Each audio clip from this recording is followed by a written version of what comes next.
Hello, everyone, and welcome to the June 24th episode of the Softlock Podcast. I'm one of your hosts, Jake, and joining me is Jonathan. How are you doing today? Oh, man, I haven't decided. I thought you were going to give me like 2 more minutes on the joke I was going to do. Hold on. In that case, I'll vamp. So this is the Softlock Podcast. Every other week, you're going to get a deep dive straight to your podcast service of choice or now on YouTube. You can follow us at SoftlockPod on Instagram. That's also our handle on YouTube and most major podcast services, so look us up wherever you get your podcasts. So we're going to be doing deep dives into video game topics, and what that means is that we're not going to be talking about news. We're not going to be reviewing, although we will dive into that from time to time. Instead, we're going to take a broad topic, break it down into easy, digestible sections, bring it to you, give our opinions on it, and get the audience involved. So this is what happens every other week with me and Jonathan. And again, Jonathan, how are you? Okay, I'm split between I'm either the Persona 5 results screen after a battle, so I start running in a circle, or I am any of the Persona games social link thing where it's like and you know, like rank up or whatever. I'm that right now. A lot of Persona references going on this week. Yeah, it's almost like I'm playing Persona. I guess we'll get to that later. Yeah. So today our topic is going to be about, well, generally, we're talking about JRPGs, Japanese RPGs, and what that means to us. We're also going to give a bit of first impressions about Final Fantasy XVI, which just came out yesterday as of the time of recording this, and we're going to give a brief history about us with Final Fantasy. Mm-hmm. So all those are what we're going to talk about today. I hope you enjoy. If you've never played a JRPG or you don't really know what it is, we're going to get into that as well. But before we get into the topic of the show, we always just shoot the shit a little bit and then talk about what we've been playing. So Jonathan, how's your life been since the last episode? It's 2 weeks ago. A lot's happened since then. I feel like last episode, both of us were just kind of like tense. We had a lot going on, and since then we've been relaxing and taking some time off. So how you been? I've been pretty good, and I'm not gonna lie, a decent amount of that is that Nintendo Direct. I'm sorry. I don't mean to. Nothing's been going on in my personal life. Yeah. So the only thing that's happened to me that's been like really, really good, besides like, you know, finishing my assignments, was that Nintendo Direct, which I went into and I was like, I don't know. Yeah, just a random Direct in the middle of a Wednesday morning. I mean, you say random Direct middle of Wednesday morning. This is the E3 Direct. Yeah, I guess that would be the equivalent of the E3 Direct, but I guess that's like, was that justified or clarified by Nintendo? Is that just because it's coming out around the same time as E3 and E3 isn't happening? Did we just assign that meeting to it? Oh, absolutely. But I mean, Nintendo usually has a Direct either in June or September. Right. So unless we get one in June and September, they're never going to say Summer Game Fest out loud. They're not going to acknowledge that Jeff Keighley exists. So this is just them putting it out at the same time to get on that hype train, kind of. But I didn't really know, because, you know, this is Nintendo we're dealing with, and Nintendo kind of like makes decisions without much clarification a lot of the time. So I was anticipating it to just be like a regular Direct. Here's a bunch of indie farming games or whatever. And we did get that. We got a couple, but we got some hard hitters in this one. I was actually so surprised by the end of it. Yeah, you know, I was as well, especially coming off our last episode where this is all we talked about with showcases, and I was so down on Nintendo Directs at the time, so I didn't really have any expectations, and by the end of it, I was smiling. I could feel like I was very excited again. It was surprising. Mm-hmm. What about you? What was the highlight of the show for you? Oh, the highlight, and I think it's probably going to be a lot of people's highlights, but the one game that I can't really get out of my mind is Mario Wonder, of course. And I don't know if you share that opinion. I'm scrolling through some of them, see if I can pick out any that like really blew me away. But Mario Wonder, I think, is at the top of everyone's list, including mine. I'm very hyped for Mario Wonder. We put out a poll on our Instagram for our audience to talk about what their favorite thing was, and almost unanimously, every single person said it was Super Mario Bros. Wonder. Yeah. I, however, am a Wario stan. Yes. So I am very excited for this new WarioWare game. Yeah, and I've been calling this new WarioWare formal apology for Get It Together, which you don't seem to like that moniker. I like to Get It Together, but I do agree that it wasn't what I wanted out of WarioWare. Mm-hmm. It was what I wanted, more motion control games. Right. Not necessarily, but I'm willing to hear what they have to say. But Super Mario Bros. Wonder, not to divert us into Wario Land territory. Yeah. It just looks nice. Like how you were talking about with Persona 3 Reload. Mm-hmm. It just game looks good. It does. And I was concerned usually whenever something of a franchise I like is revealed to me, I'm concerned for the first 10 seconds until they show me what's really going on. And I was concerned because I, for a minute, really was thinking, are they remaking Mario 1? See how polluted my brain is with all these remakes and remasters that I genuinely believed for 10 seconds that they were going to remake the original Mario Bros. That's how polluted my brain is. If they did, and they added in all this extra stuff, I don't think it would be the worst thing in the world, but I do think that this crazy new thing that we're getting is way better of an idea. Yeah, if they added, I just thought, if they added new stuff and they changed it around and they called it Mario Bros. 1, which would be ridiculous because it's not Mario Bros. 1 at that point, that would be cool, but I really thought that they were just this is Mario Bros. 1, but it looks nice. And there's something weird about the, what is it, when Mario punches the mushroom out of the block and there's no the original tune doesn't come out. It's a new violin thing. I was like, wait, what is happening? And then as soon as they actually showed some more gameplay, I was so into it. I watched that trailer I must have watched it 3 or 4 times at this point. They lured us in with it, I think. I came in and I was like, well, what do you mean? What do you mean new 2D Mario Brothers? And then what was your first reaction when Mario first came on screen? It was, oh fuck, are they remaking Mario 1? Fair enough. I mean more the visual style of it. I really like it. I really like it quite a bit. I was a little put off at first because we've been getting that 2D Mario style with the same Mario model and art style for almost 2 decades now. Yeah, I mean, it's new Super Mario Brothers is one thing, but that style, that visual style of Mario has been Mario since what? Sunshine? Yeah, it's been like that for a very long time, and I'm actually very glad that they dropped the new moniker from this. Thank God. Yeah, we're very nice. I feel like we're moving on from New Super Mario Brothers. Really good franchise, but I think a lot of people were off-put by it, and I don't think it probably performed as well as they really wanted to. Definitely not at the same level as the 3D Marios, if that's even possible. But this one, this style is great. I think it was about time that we got a brand new style. And now that this is out and people are so amazed with it, I've been seeing pictures online of people bashing New Super Mario Bros. I can't believe Nintendo was okay with this style for over a decade. Yeah, and you don't really think about it because you're these games are really good, and the actual the music is really good and the presentation is really good. But then when you actually look at the backgrounds and everything, it just kind of looks a little generic. Mm-hmm. And honestly, maybe this is a hot take. I don't think I've ever shared this with you. I certainly haven't said it on the podcast. I haven't played a 2D Mario game since Super Mario Bros. Wii. I haven't felt the desire. I haven't wanted to play them in any way. I'm it just looks. I know Mario's amazing, right? And everyone loves Mario, and I love Mario. 2D Mario games since then have not talked to me at all. I'm this doesn't look interesting at all to me. I think that is valid because I think a lot of people feel that way because it really is. I don't think New Super Mario Bros. Is doing itself any favors. Because they're not coming out and being this is the big new game. It's kind of like an intermission, supplementary games between the next 3D Mario game. That's the one that people really, really like. It's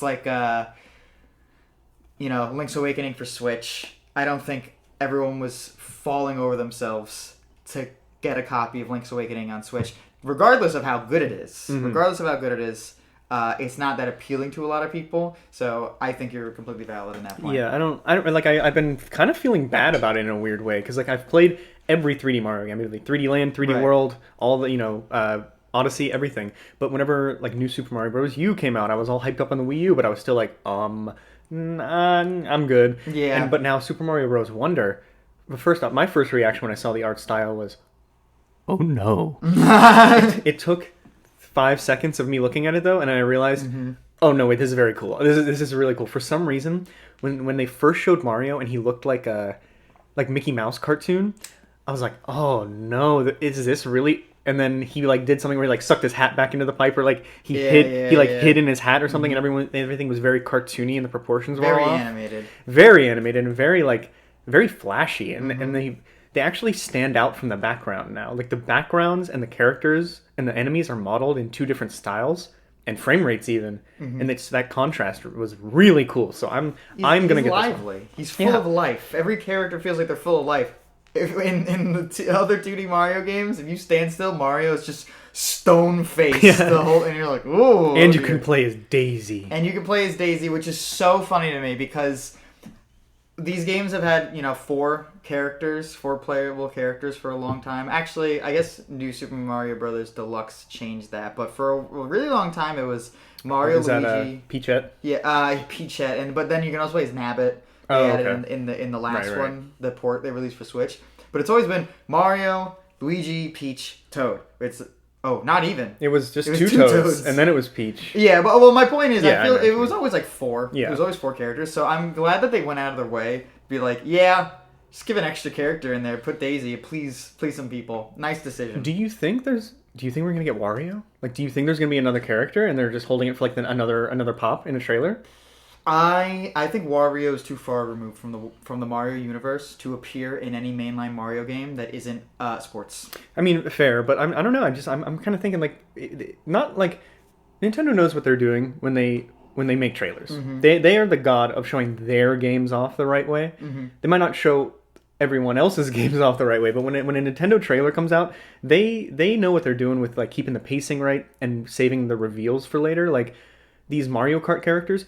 Who cares if there's Mario Kart characters being added in? Right. But the way they presented it was like, coming up is the Wiggler. And everyone's like, oh, the Wiggler! Oh, Wiggler! Yeah. You know what I mean? So they could definitely, I mean, this game comes out in October, right? Mm-hmm. So in like, let's say August or September, make another trailer for Super Mario Bros. Wonder, and they're like introducing Bowsette or something. And everyone's like, oh! That wouldn't be the weirdest thing in the world. I do think Wario and Waluigi would just be a bit too strange. Part of the reason, Wario, I think, is too fat. I don't think he would fit, and then they would have to make a small version of him. I think it'd be too weird for a lot of people. Also, I don't know if Wario would fit. Maybe just because I played Wario Land, and I'm so used to Wario's characterization and like WarioWare and shit like that. But Mario sees a Goomba, stomps in. He's like, oh, yoo-hoo, let's go. Wario would pick the Goomba up and like like Donkey Kong, pound him into the ground, throw him across the universe. All right. One last thing that I want to bring to the table before we move on from Mario Wonder is that they're putting a lot of like focus on the differences between the characters in their animation style. So there's a game coming out. I forget what it's called. Disney Illusion or something like that. It's the Mickey Mouse cartoon Metroidvania for kids. What the fuck? They showed it off at D23 last year, and it genuinely looks really good. Like it is hand drawn, like Cuphead almost. I was gonna say Cuphead inspired, which Cuphead is inspired by Mickey Mouse, so maybe not. But it looks like the new Mickey Mouse cartoons, and every character is exactly the same. They do the exact same thing, but they're all animated completely differently. But the timing is exactly the same. So that's good. So like, I'm gonna say this sounds stupid to talk. Goofy moves around like a slinky, whereas like Mickey Mouse is like a spring and stuff like that. Like they all have these little ways that their characters animate differently, even though they're doing the same thing. And I'm noticing they're doing that with all these characters now, where like they've always done that. Luigi runs different than Mario. Peach runs different than everyone else. But they're really leaning into that now with the way their crouch animations are all unique. They're like pushing animations are unique, which pushing is a new thing, I guess. Yeah, I'm curious to see how that's gonna handle in the game. Mm-hmm. But I'm just wondering, can you imagine if Walt Disney was alive, if you said Mickey Mouse Metroidvania RPG to him, how do you think he would react? Well, I mean, got him in a board fuck meeting. that guy. So who really cares? Yeah. Who really cares what he would think? You think he would have been like, "What the fuck are you? Get out of my office!" But the reason I bring that up is because these characters all look really unique. So I wouldn't be surprised if they lean even further into the character ability uniqueness. Mm-hmm. Like Luigi's always been floaty. Peach has her literal float ability. Toad's always been really fast. Mm-hmm. And now Daisy, I don't know what her thing is. Maybe she's strong or something. So if they really lean into that, I could see a scenario where they add in other Mario characters like Wario and give him the shoulder bash or something. Like give each character one unique thing. And I think that would go even further to making the multiplayer good. Because the multiplayer in New Soup is just... it's kind of frustrating. Right. Have you ever played the multiplayer in the first New Super Mario Brothers? Is that DS? Is the DS one? Did it actually have co-op, or was it just the versus mode? It was a versus mode. Okay, because I played the versus mode. Yeah, and me and my the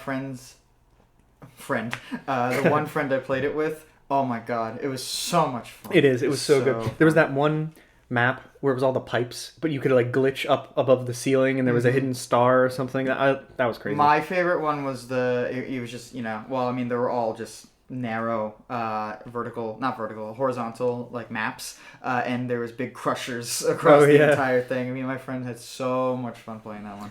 Well, enough about Mario. Yeah. Because this, honestly, Super Mario Wonder and this WarioWare thing, that whole Nintendo Direct in general, kind of brought my spirits up so much that day that for the rest of the week, I haven't been stressed at all. I've been so like at ease. It is. Yeah. I had a presentation that day, and I'm horrified of presenting, but I don't know. It's just like, oh.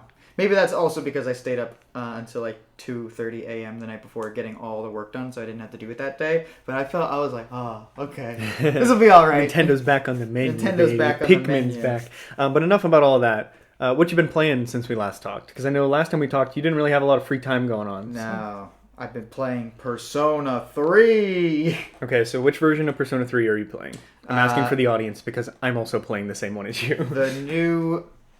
I was going to say remaster, but it's not. The new port of Persona 3 Portable. So it's the PlayStation Portable version of Persona 3 that they made after Persona 4. But I think before Golden. Yes, before Golden, because Golden's on Vita. Yeah.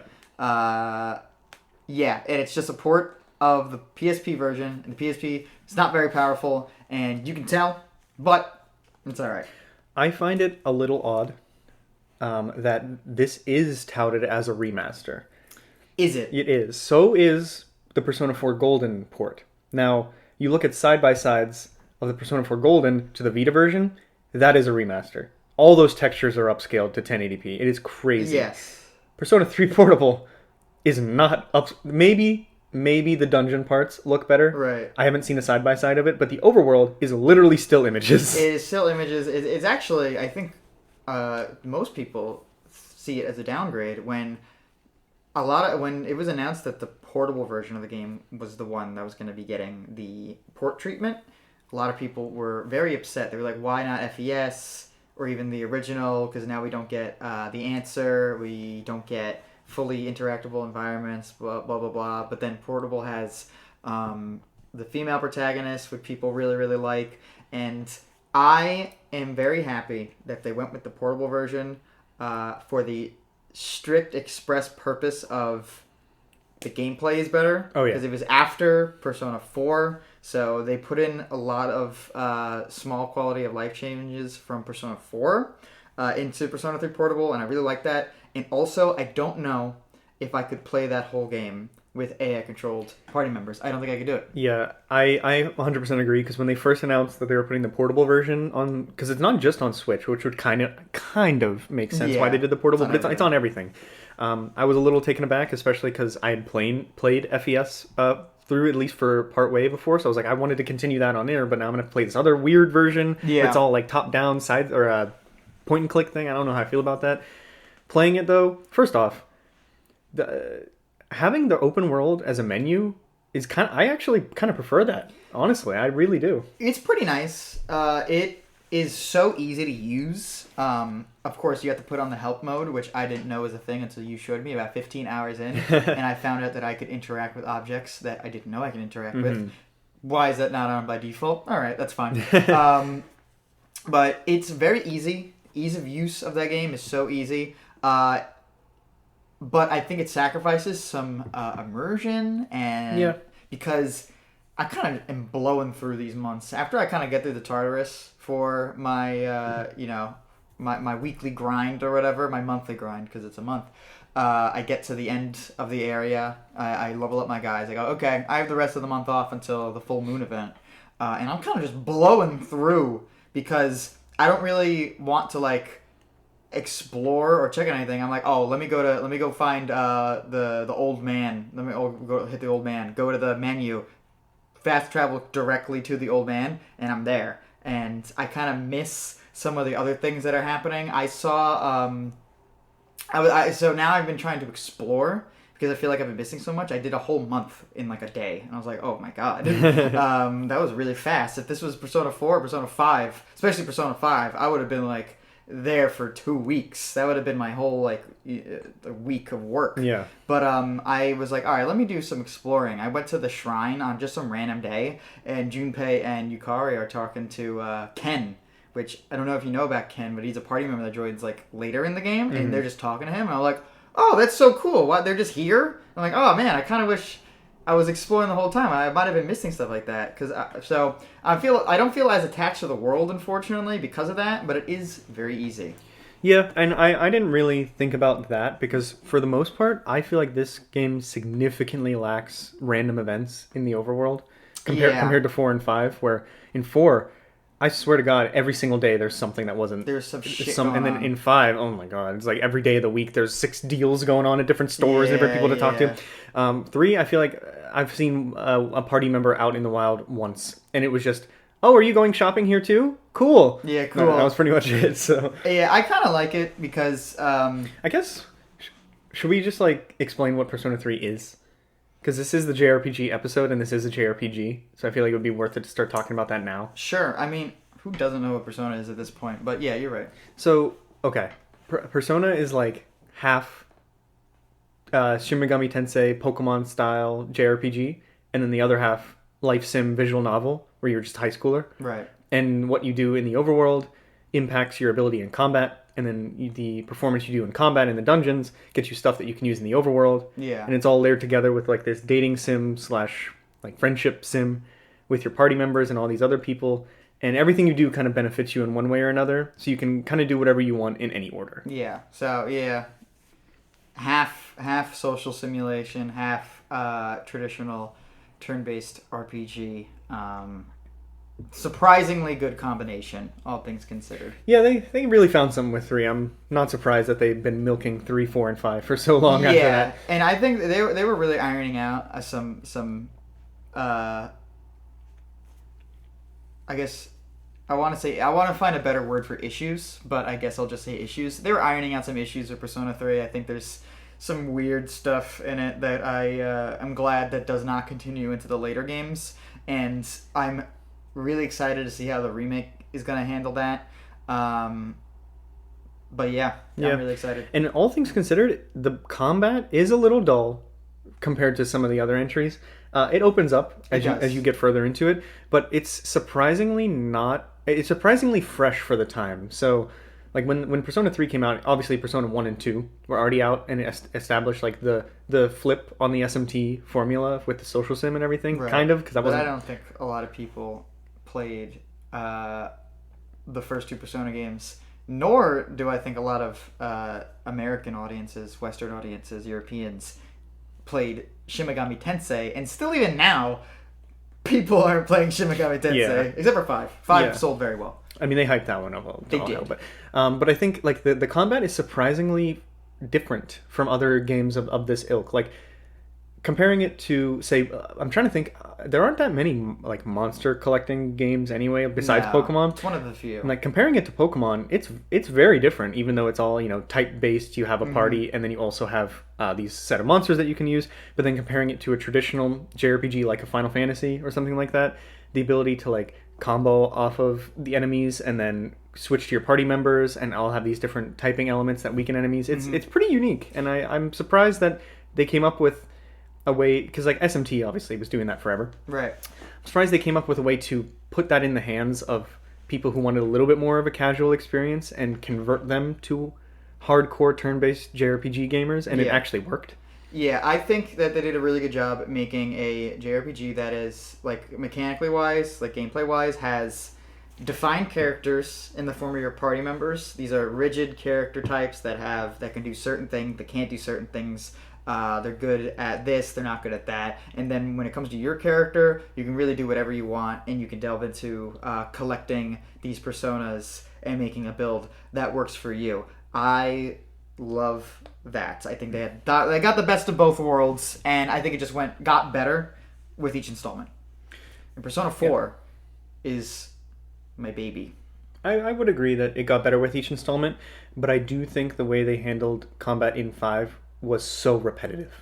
Really? Why is Like, that? I don't think that the character, like, More repetitive than the beginning of 3? Really? I maybe not the beginning of 3, but at least from what I've played of 4 and further in 3, like, a lot of those end game dungeons in 5, it was like you can pretty much tackle any fight with any party members, and you don't need to have a strategy, and that kind of ruined the experience. Yeah, I kind of by the time I finished Persona 5, I was in I was, oh man, how old was I? I don't know. I was like 17 or 18 or something like that, and I kind of rushed through the ending of Persona 5 for some unknown reason. Wouldn't even dream of doing that today.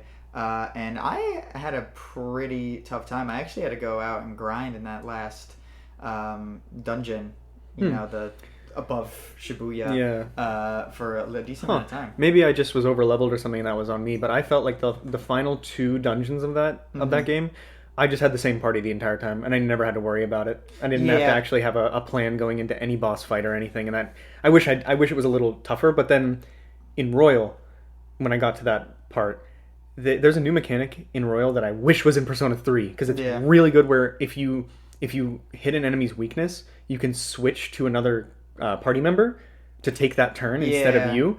And then if you keep switching if you keep hitting weaknesses and keep switching, the baton pass, then you build up like an ultimate attack, and that is really cool and made the strategy really important. Yeah, I forgot baton pass was in that. I really like how in the later Persona games, more 5 than 4, almost I feel like every single social link gives you some type of unique buff. Persona 3 does not have that, unfortunately. It has it for the C's social link, which just levels up as time goes on, and then you get like bonus moves or whatever. But am I gonna get anything? Am I gonna get any bonus for leveling up Kenji to his max? No. But now when I fuse a magician persona, I get like 19,000 experience points. Yeah, it's a lot more strategy based than 5 is, definitely, and I'm appreciating it for that. Yeah, I think I like, and we'll talk about this later, but I do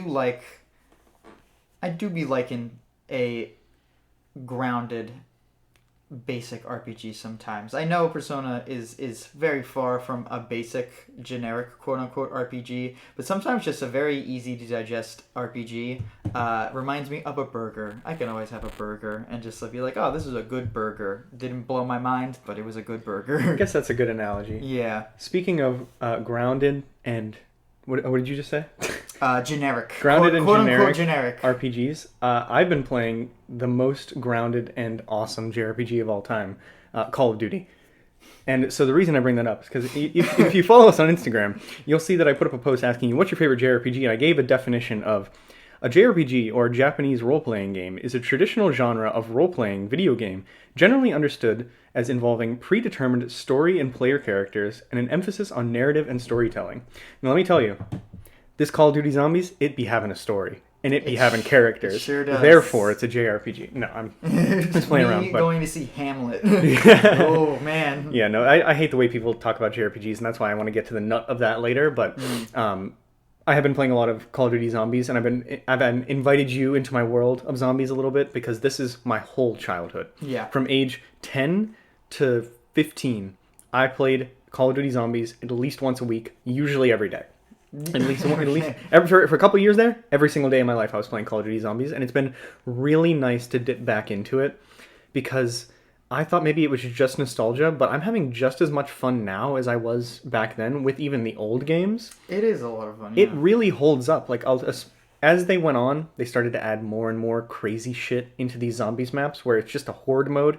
It's just your buds, you have a couple guns that don't do that much damage, and these zombies just keep getting stronger, and you have to see how long you can last. That was when it was special. Then they blew it up to be this giant, here's a campaign, here's Easter eggs, here's crazy strategies you can do to get a bunch of crazy giant guns that shoot lasers and stuff. And I liked all that at the time. Looking back on it, though, I really liked the simplicity of the mode. It's always the same thing. It's always, you find your own personal strategy there. There's no one right way to do it. And you can just kind of vibe out and shoot zombies with your friends. And it's been really awesome to play with you. Simplicity is very important, I think, when it comes to games that developers that don't really know how to make a complex game. Not to say that. I think it's fair to say that Call of Duty is not a very complex game. It's probably definitely not the most complex game, but it's being simplistic is a really good idea. If you're gonna make a complex game, you really have to go out of your way and to put a lot of care into each decision. If you're gonna make a complex game, and I could see how they didn't put as much care as they needed to in those later installments, and how it suffered. And there's something very magical about playing zombies, and I'm very critical of media, which I'm sure that most people in my life have gathered. It doesn't mean that I don't like things or that I'm not having fun when I'm being critical. I'm just very critical, and it's very nice to be playing zombies and go, wow, there's so much about this that's gameplay wise really like either bad, unbalanced, and stupid, and story wise it's insane, but it's still so much fun. That is a really special experience for weird shit to just be so blatant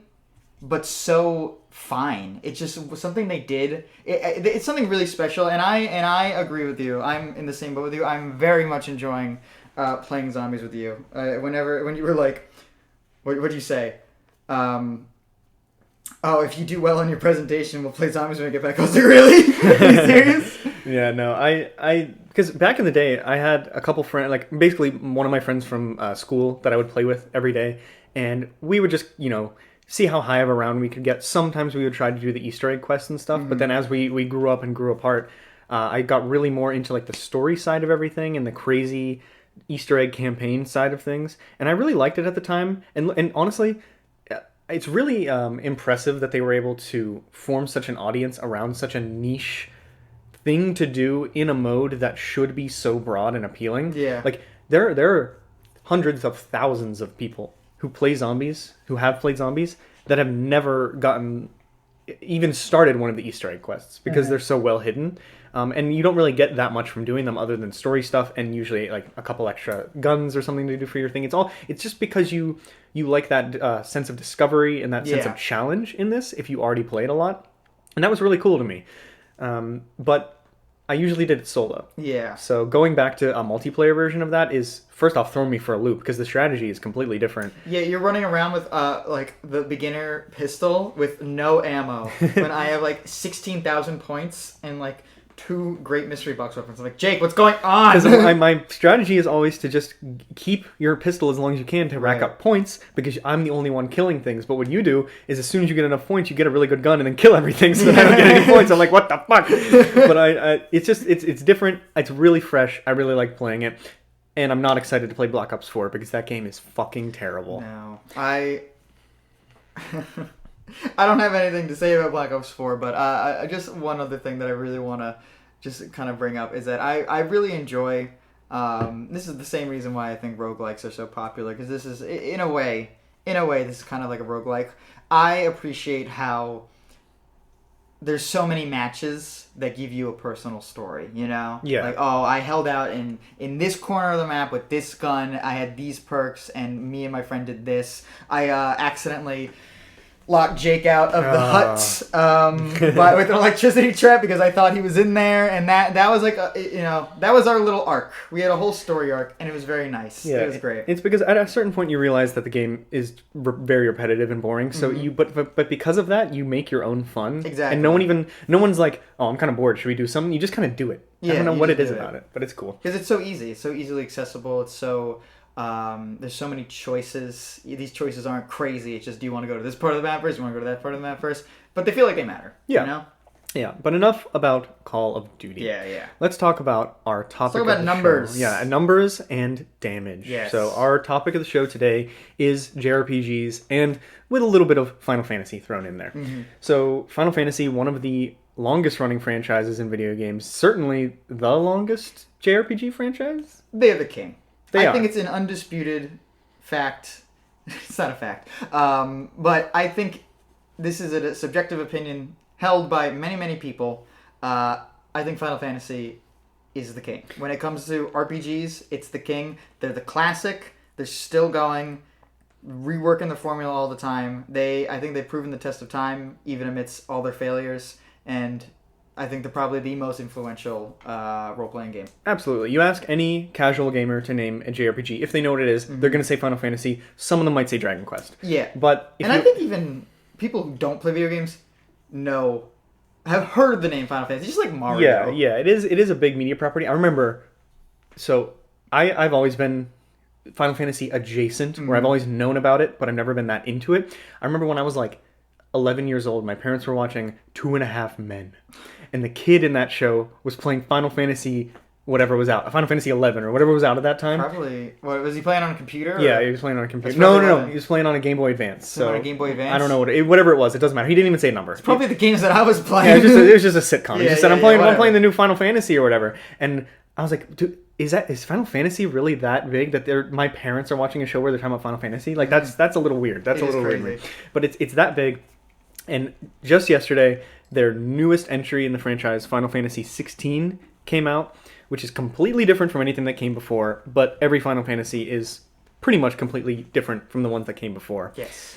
So how do you want to tackle this? I wanna give some of my first impressions of Final Fantasy 16 so far, but I also want to talk to you as the Final Fantasy expert in the room, not necessarily expert overall, but compared to me and you, I would go to you to ask questions about Final Fantasy. I have consumed a lot of Final Fantasy media and information recently, kind of going through a journey of playing them all. But I think we should get to not the main event, but let's go to probably the most important part of this conversation. Let's talk about Final Fantasy 16. Just came out right off the heels. You have a little bit of a setback. Yes. With it. So this episode was originally going to be titled Final Fantasy 16 First Impressions, and that was it. But I ordered my copy of Final Fantasy 16 in April 2023. That's how many months ago? And Amazon shipped my package a week ago. And then told me it wasn't going to be here until after we were recording the podcast, which is upsetting. I know your distaste for GameStop. But this actually wouldn't have happened if you went to GameStop. I am aware of this. Or really, I'm sorry, not giving too much credit to GameStop, any retailer. So I am aware of this, and my downfall is that I love the modern Final Fantasy Deluxe Editions. That's why I got it on Amazon, because it was the only place I could get it at. Oh, okay, because that changes things. The modern Deluxe Editions are, you get the game with a weird case. Hang on. I'm gonna put a picture on the podcast, but I have to pull this out and show you. You get a weird case for Final Fantasy. You already got it? So this is Final Fantasy 7. You get a steelbook with it that is really dope, which is what I love. And then they give you a weird case that looks like this. Oh. And I don't know what it is about these. I just think they're so funny. But the steelbooks themselves for 15, 7, and now 16 are the coolest steelbooks I've ever seen in my life. Why did they censor the I don't know. It's so bizarre looking, but I love the deluxe editions. You also get a bunch of like digital content or whatever. I don't care. So I was like, I really want to have this. It's a good deal. I can only get it on Amazon. Whatever. I'll get it. I'm ordering it 4 months ahead of time. It'll be fine. Yeah. Or I guess only 2 months ahead of time. Either way, months ahead of time. It'll be fine. It wasn't fine. So what I'm coming in here today with is, so Jonathan also was there whenever we were doing the demo. The demo released last week. So I've played the 2.5 hour story demo, as well as the half-hour like combat trial that they put at the end. And then I've also been watching reviews and previews and then some gameplay of it. So I've seen about this 2.5 hours. So probably about 6 hours of the story is how far I've seen. And I'm saving the rest for whenever I actually get my hands on the sticks later this weekend. Right. But Jonathan, you also saw the story demo and you played the combat challenge. Iconic challenge. The iconic challenge. We must name it by its official title. Icon with an E. Right. And it's not where you think. So, Final Fantasy 16 is a stylish action game, first and foremost. Before being a JRPG, before being a Final Fantasy, before being a story. It is a stylish action game, and I have been loving it so far. What did you think of the combat from what you played? So, it seems like it is... It very much reminds me of a Devil May Cry. And have you played Devil May Cry or no? I have not, but I've played Bayonetta, which is somewhat similar. Yes.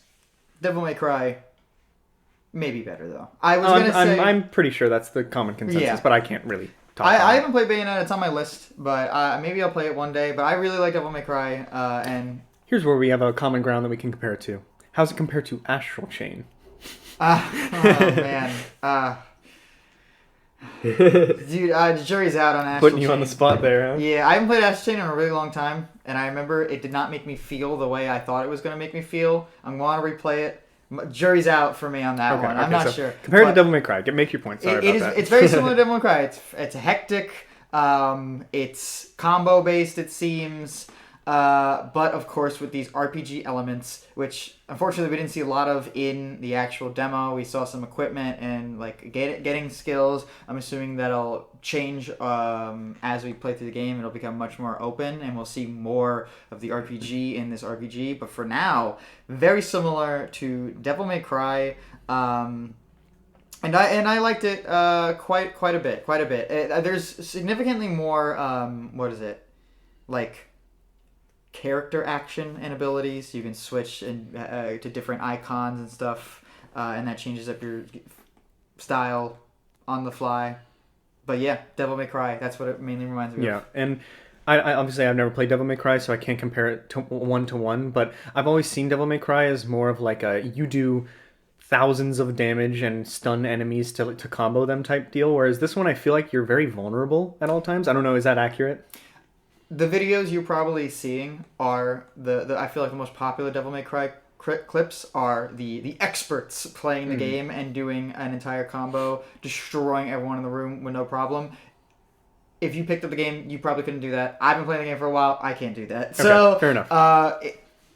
It definitely, you're right. You are way more vulnerable, but I think they're much more alike than we may think. Mm-hmm. At least according to this demo.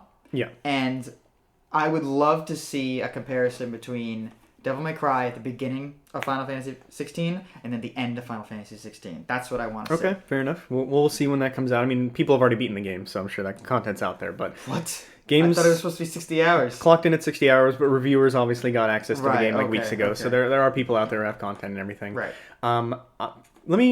I have like a hierarchy of what's striking me the most from FF16 so far, and I have like my things written down so I don't forget what I was going to say. But like, first off, the thing that surprised me the most is that the English dub is so good.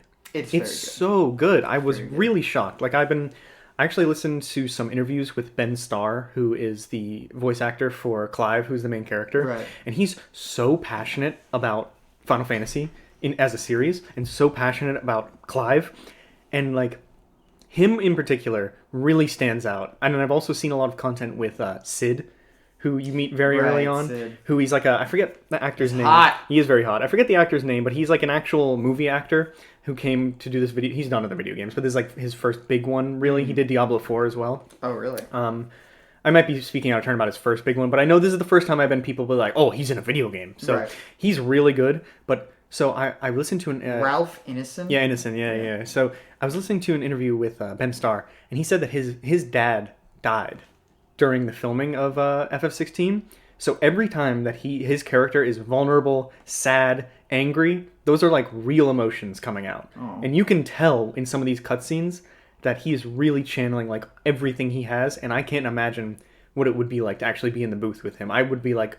great job, one take. We don't need to do it again. Don't put yourself through that again. Like, he goes through some shit, even in the first 6 hours of the game. It's nuts. Sidolphus. But everyone else is also really good. Even the NPCs. Like, so this is the same team that did FF14, which is the MMO. And whenever I played 14 for a little bit, the thing that stuck out to me is that the NPCs didn't suck. For an MMO, you expect the NPCs to either not be voiced or suck completely. And all of them actually had really good voice direction. The writing was snappy. It was funny. In FF16 so far, not a lot of comedy. It's a very sad and angry game. Yeah. The only character who makes jokes is Sid, and they're actually genuinely funny. But the writing and the way that the performance brings out the tone in that writing is perfect. Like so far, no notes. It is awesome. What did you think about the story and everything like that? So... As someone who's been playing the older Final Fantasy games, this is a very big culture shock for me, and I'm still getting used to it. I'm still a bit wary. You know, I'm wondering, is this gonna hold up? am I gonna grow on it? I haven't really had that much time to see it too much. This is like your mom comes home with your stepdad for the first time. Oh yeah. You're like, oh, this guy's serious business. Yeah. And every time I've been very hesitant about it. From when it got announced, I thought it was the coolest shit in the universe. Yeah. And then when more stuff started getting released closer to its release date, that's when I started getting worried because I found out it was very serious. The iconic battles, much more of an action RPG, and I was like, whoa, this is really, really different. And then I saw and I sat and I watched the I sat my white ass down and listened. I sat my white ass down, I listened, I watched the demo, and then I played the iconic challenge. I warmed up to it quite a bit. I'm still wondering. It's less of me going, oh, I think they're going to fuck this up, and I'm now more excited and wondering how they're going to make it like all these great things that these reviewers are saying. They're saying some of the things I think you were saying that like it has all the tropes of the old Final Fantasies and JRPGs in general. It gets deeper and stuff like that. I'm wondering how that's going to happen. So I'm less of anxious about it, wary about it, and more of like, that's okay. Let's see what's going on here. I haven't fully let it into my heart yet. I think I need to actually like play the game, but when the Dragoon shows up in the demo, ooh, that did a lot of work for me. Did a lot of work for me. So every streamer I've been watching that play 16, that played 14, every time he shows up, they go, oh! Yeah, it's a Dragoon. And they're also just classic. Yeah, they're just a classic Final Fantasy class, and some of the best characters of these games have been Dragoons. Sid in Final Fantasy VII is a Dragoon type. Mm-hmm. Yeah. There's not really classes in that game, but he has a spear, he does the high jump, he does the Dragoon shit. But I was really lucky because I just finished Final Fantasy IV like a couple months ago, and one of the main characters, very important character, is Kain. He's a Dragoon, and he does the pose that Kain does on the Final Fantasy IV logo, and that's when I was like, "Oh, hold up, there we go. This is it. There we go." And this is a perfect moment to bring up that for me, not knowing any of that, like I knew what a Dragoon was just because I've played JRPGs and I've seen the classes and everything. Not knowing the pose, not knowing anything like that, that fight so far is my favorite fight in FF16 so good. Because the music is so good, and it's not just the music; it's the way the music punctuates the choreography of the scripted segments of the fight, the way they weave in cutscenes in the middle of this action fight, where it doesn't feel obtrusive. It is a quick time event, but it doesn't feel like It feels like I'm actually taking the wheel, even though I'm watching someone else do it before me. And the choreography is insane. The visuals are insane. And that moment is so special, even having no nostalgia for it. Yeah, it was. I think that was a fantastic moment to put in the demo, and I think that's going to be a lot. I think that's going to be a lot of people's like top moment. So for me, having seen a little bit further ahead than the demo, I'm not going to spoil anything, obviously, so don't worry. I'll spoil like general gameplay stuff, but not like characters or anything. You very quickly come upon the first town. Right. And that's when it opens up a little bit. And that's when I kind of got it. Because in the demo, I was a little concerned with the RPG elements because they weren't really there. Right. It struck me very much as like Western RPG leveling up, like Fallout style, get a perk, master the perk type deal. Yeah. And Kratos, yeah. And the gear didn't really seem that important at all, except for the easy mode gear that they give you that makes you be able to dodge everything. When you get to the first town, you learn how to craft weapons, you get your gear set up. They talk about how you're going to eventually earn different perk trees, and then you can respec at any time to put those perks into where you would like them. Yeah. And then learning from other reviews and everything that as you master your level up skills, you can actually mix and match what skills you'd like to have at any given time. Which is nice. I'm now less concerned about the RPG elements and more excited to see how that's going to explode as they go on. Yeah, me too. I just want to get into the nitty-gritty of it already. We've seen the introduction is very cool. But I want to, you know what I want to see? I want to see gameplay. I like it when games do that, when you can look up like, I don't know, something gameplay online, and then the company gives like a 20-minute gameplay snippet of something just like smack dab in the middle of the game. Yeah. I like it when that happens. That's what I want to see. I want to see a section right in the middle of the game. And I guess the iconic challenge was that in a way, but we did see a lot of human enemies, and I want to fight another monster. Yeah, so the last thing I'll say about FF16, because these are my first impressions, I'd like to come back on our next episode and give an actual review of what I've played that far, because 6 hours in, we fight human enemies twice. Yeah. I mean, Dragoon is kind of, I wouldn't really count that as a human enemy, even though it is, but so there's a lot of monsters in the early game, and every single fight, even the ones in the side quests, from the smallest goblins to the most bombastic monsters, they all have cinematics. I haven't seen a fight yet, except for the ones from the demo where it's like clear out this room of enemies. There's no even those fights sometimes get very cinematic, but I'm talking like every fight that I've seen so far has a moment where there's a quick time event, or the lead up to it and the lead out of it have some crazy cinematic attached to it. And I don't believe they can keep that cadence up. I just don't. I know You don't believe they're me? trying to make a good first impression, so they're squeezing this all into the first 6 hours. Yeah. The way that reviewers are making it sound, it seems like that stuff's going to keep up consistently throughout, and I just don't understand how. It looks so expensive. Yeah, okay. Okay. I think now I kind of have an idea of what I wanted to say earlier. Okay. The demo is really good. I have nothing genuinely bad to say about the demo, but I'm just wondering, because I haven't seen any of the other game, I'm like a little anxious. I'm like, how is it gonna ramp up? Are they gonna like a 60-hour RPG? Is it gonna be good for 60 hours? How is that gonna be? Because I haven't seen any of it, so it's not like there's anything bad. But I'm just like, how? Yeah, right. I don't like. Okay, there's one fight where you're just fighting against a regular dude in armor, and I want to play that fight because it is, so far it has been the most neuron activation I've received just watching it in any game for months. Maybe since FF7 Remake, honestly. Yeah. Like, it's just a regular guy, and there's like 6 QuickTime events that have these crazy cinematics. But I don't like QuickTime events. I don't know if I've ever talked about this on the show. I don't like them.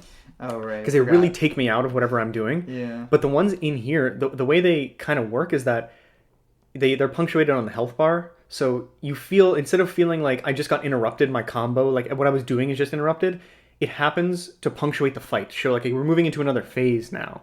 And they're always so cool that it's like, okay, this is fine, sure, we're moving into the next phase. Style. I'd rather have something to do there that looks awesome than just a cutscene of them like powering up or something. Yeah. Yakuza does that. I think Yakuza probably, I don't know if they really coined the use of that type of, quick time event cutscene phase changing type of thing, but Yakuza does do it very, very, very well, to the point where it's like one of my favorite parts of the boss fight is when I do the quick time event, because they always do some like crazy move, and we move on to the next phase or whatever, and it's a little shocking that the QuickTime events in this one don't really penalize you. Yeah, it's odd. Yeah, it is a little odd, and I kind of wish they went out of their way to make a cutscene where you don't do the QuickTime event. Granted, they did make doing that QuickTime event so easy that no one's gonna see it. Yeah. But it would have been nice, because in Yakuza, if you fuck up a QuickTime event, Kiryu gets his ass handed to him. Yeah, that's awesome. But yeah. We're going a bit long on FF16, so we'll come back in the next episode with some more impressions. Some updates. I'm probably going to be significantly into the game at that point, so I won't spoil anything, but I will be able to actually talk about combat and everything. Is there anything else you wanted to touch on before we move on? No, I just like the Dragoon. I thought he was cool. It was really... the game is so cool so far. I can't believe it. So let's talk about some other JRPGs. So I know you have a long history with JRPGs. You are the RPG guy in our circle. So just I don't know. Just tell me what. First off, I gave that silly definition of JRPG earlier. Right. Let's talk about what a JRPG is. What is a JRPG to you? Japanese RPG. What does that mean? So whenever somebody says Japanese RPG, I just automatically translate it to a turn-based RPG. I never say JRPG, because I think Japanese RPG is kind of a redundant phrase unless it came from Japan, and even then it just kind of confuses people, because then they're just like, oh, it's just an RPG that came from Japan. And obviously there's another definition that you gave in where it has heavy emphasis on narrative and characters, blah blah blah, but then there's a ton of things that are branded as JRPGs that don't give a shit about their characters. Yeah. I think it's just a messy phrase. I don't think we should name a turn-based RPG based on its country of origin and the tropes that it originated from, because now it's much more than that. I think we should just name it based on how the gameplay works. It's a turn-based RPG. And that's all I got, really. And that's fair, and that's how a lot of people see it. And that's not how I see it. Right. And that's fine. I think of it more as like how the Supreme Court justifies porn, which I feel like this is the 6th time I brought this up. You know it when you see it. Because not every game that's a JRPG is from Japan, and not every Japanese RPG is a JRPG. That is true. You do know it when you see it, but I guess it's just I think the term is just kind of I wouldn't say gatekeeping, but it kind of, I feel, blocks off a lot of people because it's a term that is loosely defined. Mm-hmm. It's just a strange adjective, not adjective. It's a strange noun to be putting together. Japanese RPG. It doesn't even necessarily have to be Japanese. Yeah. And I think it just confuses people, including me. I've been playing these games my whole fucking life.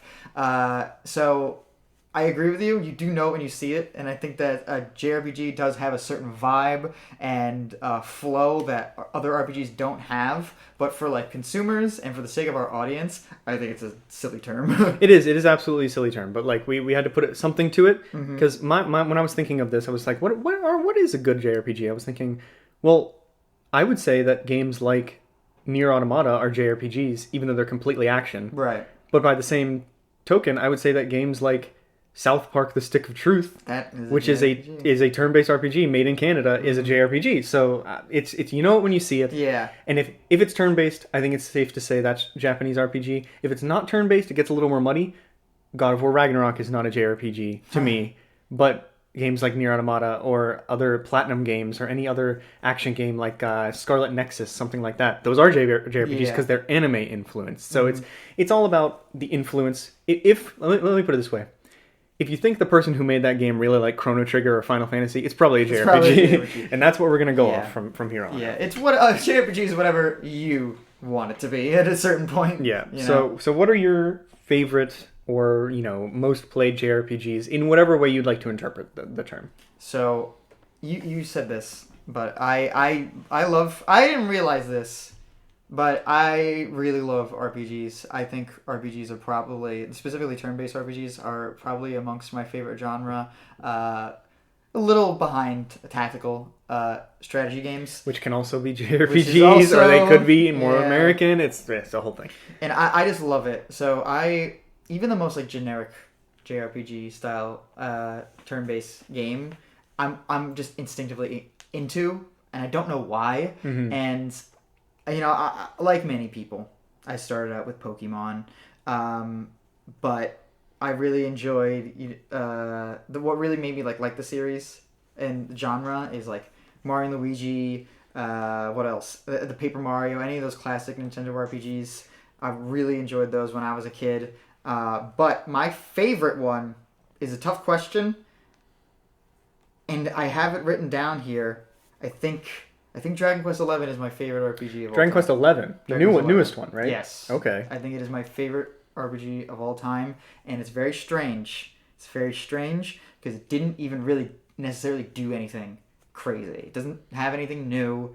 Doesn't do anything super unique that can't be found in other games. It's just really solid. It's really solid. The characters are really good. It's very long. It has a lot of actual tangible development and story arcs and just so much content to consume. And it was just a treat. It was one of the first RPGs that I played beginning to end without stopping, without having to take a break, without having to play a game in the middle of it, because it kept my attention the whole time. And there's like no low point. I can't even think of a single low point. It was so good. Is 11 one of those games where if it was like a Netflix show, you'd be like, you got to watch till episode 4 and then it gets good? No. It's just good from the jump? I think it's good from the jump. The introduction is generic. Literally a generic video game introduction, right? Maybe that will turn off some people, but it's so short and it's so easy to consume that I don't think it'll be a problem for a lot of people. And then you get to like maybe like, I don't know, an hour and a half in, and the rest of the game begins, like the game really begins, you get your second party member, and then from then on, it's going and it's good. Yeah, I've played 11. I've played all the way up until, you find out about the thing. There was like a thing happening in the village with the stone or something. You find out about the luminary and all that stuff. You get through the intro, you get your first party member, you go out and you start killing slimes. And I was like, I have seen enough of this to know that it will be like this for the rest, and I'm good. And I just pushed it to the side. I'm not saying I love that you love it. Right. That's not my type of JRPG where it's consistent throughout. Right. I like mine to meld and change and dramatically like alter the gameplay as they go on. Yes, and you're not going to find that in Dragon Quest XI. Yes. I completely agree with you. I think maybe you would enjoy it if they gave you the party members earlier in the game, because it's very character driven. All the characters are very well defined, and there is customization between them, but they're very well defined to do certain things, and you want to build your team, and you can just mix and match, do whatever you want. Very free RPG. Really, really like that. But you probably would enjoy it if you got it a bit earlier. But something about Dragon Quest, I think Dragon Quest, I know a lot of people know about Dragon Quest. I don't think many people have actually played Dragon Quest, especially in terms of like Final Fantasy. Final Fantasy's always reinventing the wheel. Yeah. Every game is, not every single game, but almost every single game has something very different to offer, whether it's through a setting or they completely change up their combat. The Final Fantasy combat system has changed 5 times, I think, more over the course of its life, from turn-based to active time battle system back to turn-based. Then it was an MMO, and then they kept that MMO for a main line, and now it's an action RPG, shit like that. Dragon Quest has been the same game its entire time. Yeah. And it's super basic, and it does not change very much besides, like, different spells, different monsters sometimes. But Dragon Quest XI is probably the first and only Dragon Quest most people have to play. It's the best Dragon Quest that I've played so far. And I think a lot of people also agree that it's like the best Dragon Quest. It just doesn't do anything new, Yeah, and that's like I've played Dragon Quest before. And in fact, so my first JRPG was also Pokemon. Yeah. I also made a note that I played Golden Sun, but I couldn't read, so I probably can't really count that. But the first JRPG, the first time I played an RPG and was like, I understand that this is different from like Fallout or Skyrim or any like Western RPG. I was like, this is different. Was Dragon Quest, I always forget the name of it, Dragon Quest whatever, Sentinel of the Starry Skies on DS, Dragon Quest 9, and I loved it. I played the whole thing, finished it, first one I loved how you could mix and match your party abilities. You got the coup de grace, like the ultimate attack, how you could level up everything. I was really into it. Then I got another Dragon Quest, and it was almost exactly the same, and I was like, I'm good. And it's kind of, that's my relationship with Dragon Quest since then. You have to like baseline RPGs to like Dragon Quest. And I think that was the first one that opened my eyes to like parties, the job system kind of, equipment customization, leveling up, actually paying attention to the stats, like not having to, but actually wanting to go in and be like, what are my stats? So like if my like attack is this much, then he's probably the attacker, and I got that with that Dragon Quest. But since then, I've been a love-hate relationship with JRPGs where I have to commit myself fully to them. Where, like you were saying, you have to take a break in the middle and play a game. If I put down a JRPG, I'm never coming back to it. Brutal. That's just how it is. That's how my brain works. I can't focus for that long. I can't remember what was going on in the story. I can't remember what my build was, what my strategy was. So when I start one, if I play a JRPG for more than 4 hours, I'm going to finish it. Right. And I play it all through. So I've talked ad nauseum on the podcast about how much I love Xenoblade, and that's not turn-based, but it's MMO-inspired JRPG action. I love Nier Automata, which is a fully action RPG, but it still has those build mechanics. But overall, I do have to say that my favorite is still Persona 5 Royal, for all the reasons we mentioned earlier in the show. But compared to Dragon Quest 11, I played the beginning of Dragon Quest 11, and I quickly realized that combat was going to be relatively the same throughout, and then I would just upgrade my characters to change how impactful they were in certain moments. Whereas with Persona 5 Royal, I'd already played Persona 5, so I knew that things were going to get dramatically different as we went on, and we were going to consistently drop in new abilities and new elements. So whenever they added all these, even another layer of new stuff in Royal, and the way they opened up the combat and everything, that's what I really liked about it. And I think there's value in both. Right. Because even Persona 5 Royal isn't the most in-depth JRPG around. Like, there's certainly even Final Fantasies that do more with their combat by the end.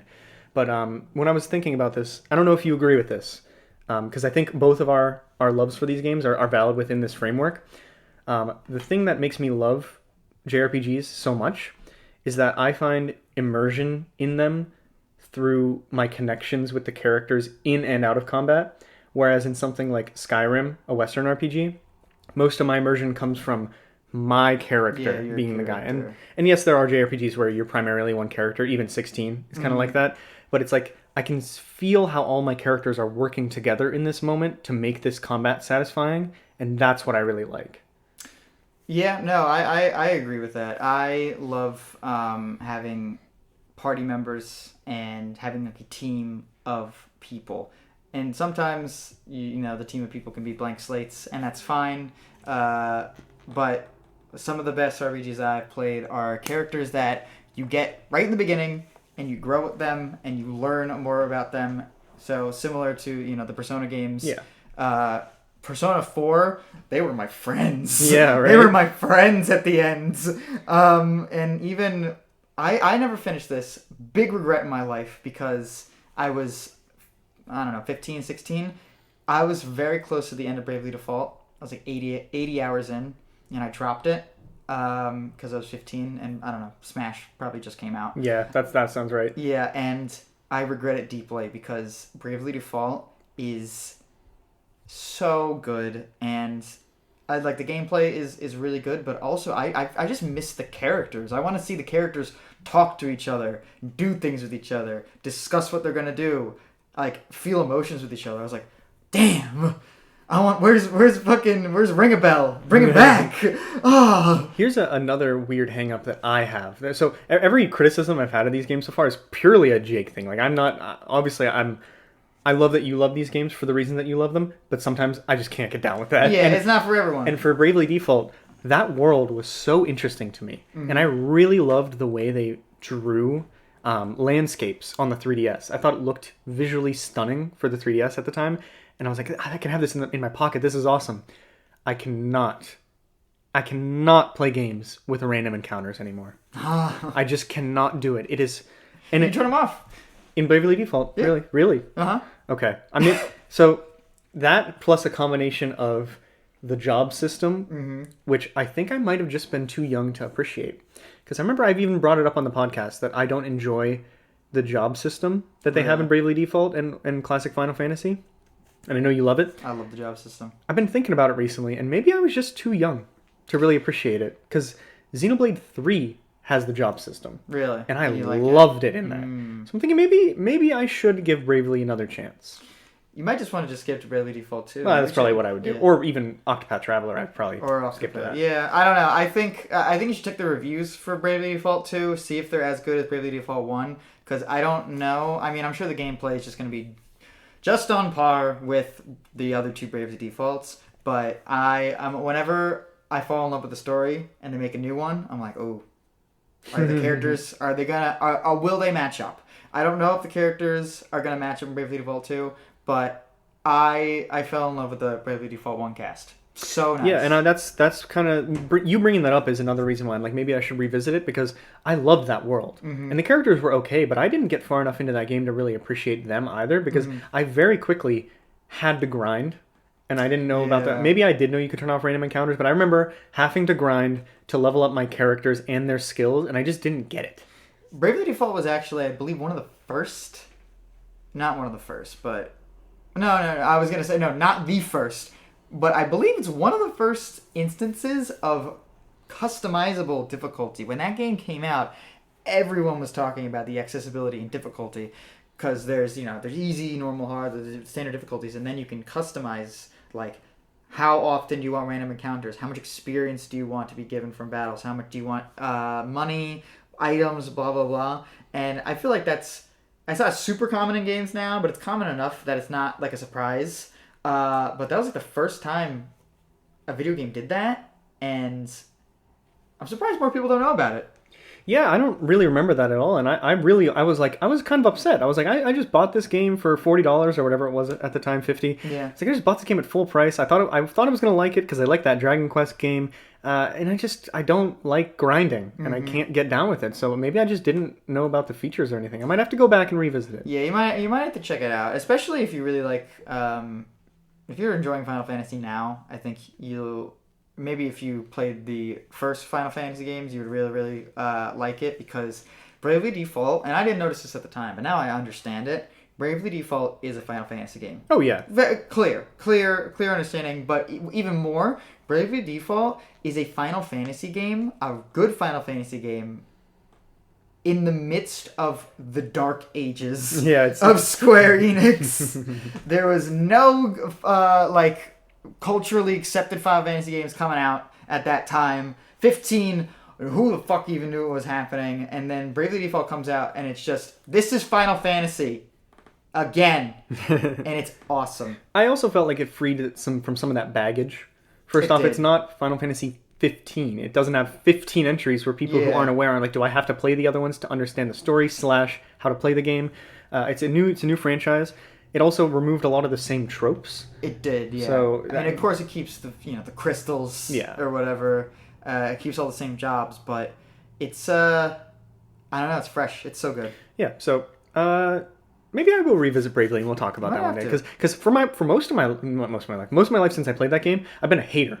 Bravely Default. I've talked to you about it. I've said I hate Bravely Default too. And then I thought about it when the second one came out. I was like, I hate this game. Why would they make a second one? I've been thinking about it a lot recently, and I just can't remember why I hate it so much. Sometimes it happens, but you'll probably play it and you might remember. Yeah, we'll see. We'll see. I'll report back. But before we wrap up our conversation about JRPGs, why do you think they still make them? You know what I mean? Like it's such an antiquated combat model, turn-based specifically, but also stats and like military simulation and all this stuff that goes into making these games. Why do they still make them? Because they still sell well. I still like them. You still like them. People play them all the time, but they're old. They're very antiquated. Why do you think people love them so much? I think that it is antiquated, but it's antiquated because it is a timeless design. I think there must be some type of hardwiring in our brains when it comes to simulating combat. We've been doing this shit in the form of Dungeons & Dragons for 60 years. Yeah. The first version of Dungeons & Dragons came out in the early 70s, late 60s or something like that. I think mid-70s perhaps. Almost 60 years we've been playing D&D. And then there's so many other tabletop games, board games where there's like some type of simulated combat, or you're just kind of... you have a character, or you're playing and then you have points and you do have to deal damage and stuff like that. It is...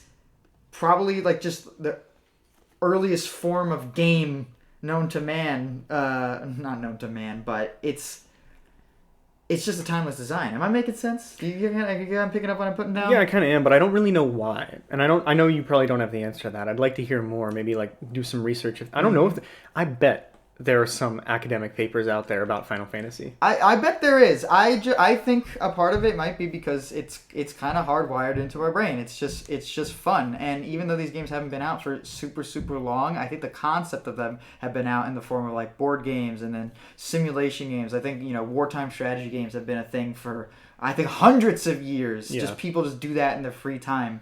And now this is just an electronic version of them. And you can it's appealing to a lot of people, especially those early ones, and even now, because you kind of just have to, you can fill in the blanks. Here are my 4 characters lined up: attack, defend, blah, blah, blah, do all this stuff. It's mentally, I think, stimulating in a way that's different than, running in Call of Duty and shooting someone and 100 points shows up on the screen. Yeah. And we get to kind of fill in the blanks of like how these combat encounters are going, kind of in the same way of D&D. Not everyone has the same vision of how it's happening, but you kind of make the vision that makes you happy. Yeah, I agree with that. And I think it's also, I don't know if it's because there's the stigma around single-player board games, or if it's just the fact that it's handheld / a couch experience, but playing a video game single player where you control multiple characters all fighting in tandem, that is something that is very unique to JRPGs. I can't even name a Western RPG or anything like that where you control a party like that and it's not an RPG. You know what I mean? It's very unique. Absolutely. And it's also for developers, I imagine it's cheap. It's maybe not, the really big budget ones like Persona and shit like that, but those do so much more than a traditional RPG. But, Bravely Default probably wasn't as expensive as any mainline, I'm sorry, maybe generalizing a bit too much, but Bravely Default probably wasn't as expensive as Final Fantasy VII Remake. Final Fantasy 16. Are you kidding me? Yeah, absolutely not. But it's just so easily accessible, I guess. And, I had something else to say too about that, but, You lost it. I kind of lost it, but it was something to do with just the accessibility. It's easy to make, and it's easy for people to consume. Oh, that's what I was gonna say. I got it now. A developer doesn't have to go out and be like, oh, this character has a move called like Super Ultra Death Ray, and the developer has to go out and then make the program, the everything about the move, how your character moves, how much damage it does, how it feels for the Super Mega Death Ray to come out, the flags for when the hitbox shows up, when the hitbox doesn't show up. It just happens. You say, I want to do the Ultra Mega Death Ray, you see a visual of the Ultra Mega Death Ray, and that's it. There's no like middle ground on whether or not this is going to be satisfying. A good move could be fucked up in execution, but the execution is just this visual that all they have to do is make it look good. Yeah, but I mean, then that DNA still carries through to something like FF16, though, where every single move has to be very intricately planned. It's thousands of dollars to make just this one quick time event happen, but it still has that DNA of like, here's my kit, here's my party, here's what I'd like to do. You see the roots from Final Fantasy of all time carry through to 16, even though it's an action game. And I'm still struggling to really nail down what it is exactly that elicits that emotion, but it's the same emotion when you send Torgal the dog out to attack a giant monster as it is whenever you're playing Bravely Default and you send your party member out to just hit him with a sword. It's the same feeling, and I kind of want to explore that a little bit more as I play 16. Yeah, that's the thing. It's I think just the genre is a classic. I think if we were really to delve into like, why do we feel this way about RPGs, I think it's probably more than about RPGs. Why we enjoy Final Fantasy, why we enjoy Pokemon. It's probably more why we enjoy playing games as a concept, playing chess. Why do we enjoy playing? I'm sure that so much of the same factors and psychology overlap with each other. Yeah, absolutely. Especially when you get into strategy RPGs and everything. That definitely fits absolutely. That. But that is going to wrap up our discussion on JRPGs, Final Fantasy, and everything. But I have one more thing. I was going to say, if you have anything else you'd like to send us off with, what would it be? My high school sweetheart RPG, Miitopia. I think more people have to play it. It's really fun. I don't know why. What is it? Like, is it turn-based? I don't even know what it is. I know what it is, but I don't even play the game. Uh-huh. Okay. All right. Okay. Here's my Miitopia pitch. You live in a world of Miis called Miitopia, right? And it's a very lighthearted, silly world populated with Miis that you cast yourself. You make the Miis and you put them in your world as like random villager, or you have them auto-selected from a giant database of other people who have created Miis and put them in the game. So you go to a new nearby village and you see, like a running child, Slender Man. That's literally the shit that happens. You go to the vendor, it's a Mii version of Barack Obama, and you're like, oh, hi. And then the Dark Lord comes in. There's a Dark Lord. And then he comes in and he steals everyone's faces. And the whole RPG is based on the premise of you and a band of other Miis going out to defeat the Dark Lord and defeat enemies which have stolen people's Mii faces. Mm-hmm. So you fight like a rock that just has a Mii face, and you beat it, and that saves a Mii in the world. There's some shit like that, right? But the main gameplay is you don't play the game.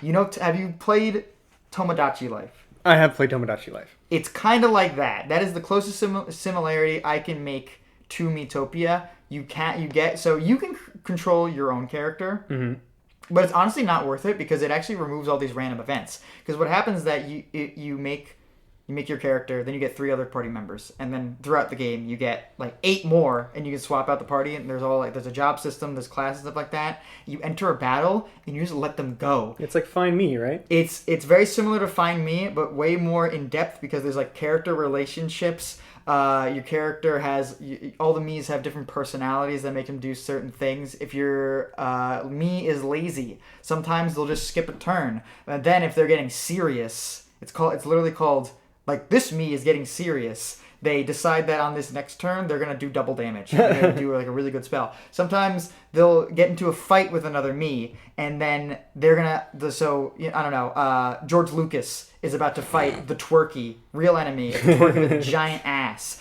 George Lucas is going to fight the Twerky, but RoboCop is in a fight with him. RoboCop is jealous of George Lucas, so they kind of like butt heads, and they start fighting at the same time, and they do damage to each other, but they also do a ton of damage to the Twerky. It's just full of shit like that, and there's no gameplay. There's no gameplay at all besides like managing your Miis, and like you go to the inn at the end of the day, you give them gifts, you see what they're doing, you see what they're dreaming of, you kind of pick what path they go on, but they're all kind of the same thing. And it's so fun, and I don't know why. I love it so much. I actually didn't know about the gameplay being like that, and it does call my name a little bit more, because I was so into Tomodachi Life. I thought it was so funny that I could cast all my friends as people in this little house, and then I got bored instantly. Yeah. So this something that would keep me on the hook a little bit longer. Tomodachi Life, it really kind of puts the entertainment on you. It's like, here's like the game. Entertain yourself, kind of. Miitopia, the entertainment is actually part of the game. It's really fun. That's your big recommendation for a JRPG for me in the audience. I actually have one for you this week. Oh yeah, this is coming in on Jake's Indie Corner this week. So it's Steam Next Fest right now, which I don't know if you have ever engaged with Next Fest, but it's a yearly event they've been doing for a while now, where a bunch of indie developers and some AAA developers put out demos for their games all at the same time, and it's a limited time demo. Okay. So you have like a week to play a couple minutes, maybe an hour of this upcoming indie game that you may have never heard of, or maybe it's one that you've had on your radar for a long time, but because it's an indie, their marketing isn't all that, so you don't really know what it's like. And there's over 1,000 demos right now on Steam Next Fest for different games. Like Lies of P is on there. There's a bunch of really cool even JRPGs, but a lot of really cool RPG indies that have been in development for a long time that we saw at Summer Game Fest this year and last year coming there. But one that I've had on my eye on since some Nintendo Direct years ago was Sea of Stars. And I don't really know why I'm so attracted to Sea of Stars, because it is fully influenced by and designed around things I've never played before. Isn't it kind of like Phantasy Star? No. I have no clue what the fuck this is. Sea of Stars has been in like 3 different Nintendo Directs right now. In fact, it was at the most recent one that we just watched, the really good one, where they announced the demo, and it's a part of Steam Next Fest. I've seen this. So this game is from the developers of The Messenger. So it's a Canadian studio that really delves into like retro influence, and The Messenger is a platformer where it starts off as like an NES game, and then by the end it like does a little twist and becomes a 16-bit Metroidvania, and they got a lot of popularity, a lot of eyes on their games after that one came out. And then in 2019, they started developing this full-scale, full-narrative, hours-long JRPG called Sea of Stars. That's very heavily inspired by Chrono Trigger, very heavily inspired by Mario RPG and Paper Mario. Yeah, I can tell. And I got some pictures right now. So far, I played the demo. This game is everything I wanted it to be, and so much more. First off, for you, this is what you want out of HD 2D. It is 2D 16-bit graphics with dynamic lighting that doesn't look like Octopath Traveler with bloom and with tilt shift and dynamic depth of field. It is no 3D environments. No 3D. It is fully 2D, but it has dynamic lighting with real shadows. So at any point in the it's a day-night cycle, the shadows and lighting are going to be completely different and reflect on your characters. It is so neat. And because this is a studio that's known for making platformers, exploring the world isn't on a grid. It kind of is because it's 16-bit, so you only go in the 8-axis. But you can jump over anything. You can swim anywhere. You can walk anywhere. There's barely any invisible walls. It is kind of nuts so far. Is that true? It is. It is grid. Like, you can tell that it's grid-based in a way because your character is limited the way they're moving on a grid, but the world itself is not a grid. Whoa. So if you manage to find yourself in an area that you can walk on, you're not gonna like have to wiggle your way to get to a place. You can just walk there, if that makes sense. It's not rigid. I've seen this before on r/indie games. I saw this a couple of times. The developer posts on that, and most of indie games is developers who post their game, be like, hey, check out my new game on Steam, and a lot of them look really, really bad. Yeah. And I remember this one... sometimes we get a good one. Yeah, and this was one of them. I saw it, and I was like, oh, this looks really good, but I hear indie RPG, and I get a little worried, because there's so many indie RPGs, so I was just like, this visually looks good, but they're not showing any gameplay, or like, and it was a while ago, so maybe they didn't show that to the public yet. And I was like, alright. And I just kind of like kept going on my day. But now that you're bringing this up, this is really fucking good. So I played the demo. I highly encourage you to play the demo as well. It's free on Switch. Oh. The combat is Mario RPG, Paper Mario, even with timed button inputs for attacking. But it has this very unique system, which I've never seen in an RPG before. I don't know if you have, where enemies will telegraph their attacks very far ahead of time. So like 3 or 4 turns ahead of time. But they'll have this little icon above their head with different elements, and if you hit them with the elements specified, it'll break their guard. Their big charged up attack will drop, and then you get a chance to go in and do a special attack on them. I think I do know of a game that does that. I'm not sure if I remember what game it is. I think it's one of the Final Fantasies, and I hear that it might be Final Fantasy X, where you get the turn order or something like that. And people really like the Final Fantasy X turn-based system, so ooh. Mm-hmm. And so just the brief combat I've played is also, there's a unique system where there's no battlefields.